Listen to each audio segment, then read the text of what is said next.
Hey, everybody, how's it going? It is a Wednesday morning. I just got in not too long ago after browsing the neighborhood after I got done with work there. Now, a couple of days ago, I did a vlog suggesting that me, YR, and Arknoia do a couple shows paying homage to both Batman and Superman, two unique, iconic superheroes that me as a kid growing up watching in movies, TV shows, cartoons, you name it. Now, Ark responded through Gmail. He'd be interested, he mentioned. He suggested that we do one episode on Bruce Wayne's alias and Kal-El's alias on the next episode. Sounds pretty good there. I'm for it.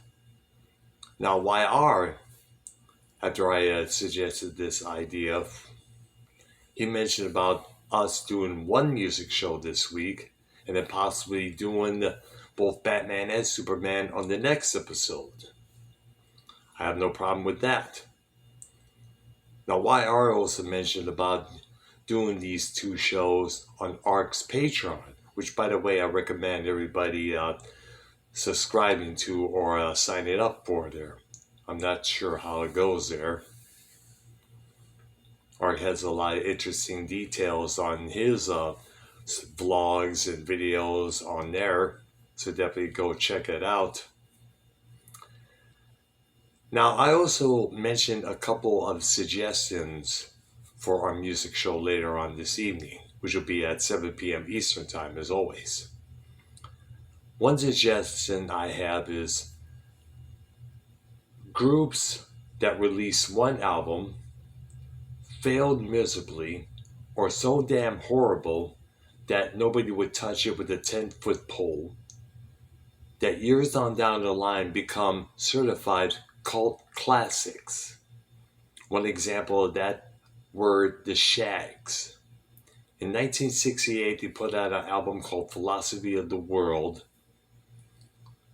Terrible music, terrible playing. Years on down the line, that record would influence the likes of Kurt Cobain of Nirvana, many others. Another example would be Captain Beefheart's Trout Mask Replica. One strange ass album, from what I heard it is. We could also look at albums that were released by major bands that failed miserably, but later on would go on to reach cult status. Two examples by Black Sabbath, Born Again and Seventh Star. Or bands that released one album that failed miserably, but later would be appreciated years on down the line, like the album that I reviewed many vlogs ago, Burns Like a Star by Stone Fury. I also have another idea for our music show.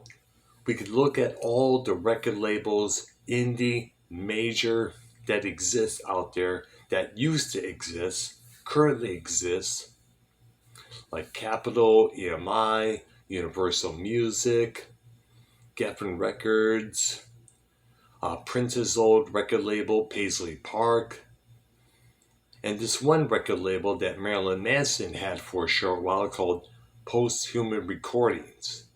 And the only album that came out from that was an album by a group called Godhead called 1,000 Years of Human Error.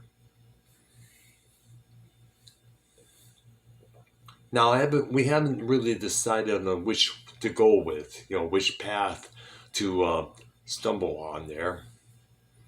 But I'm sure I'll probably get a couple of responses from Ark and YR later on today there. And we'll figure out from there.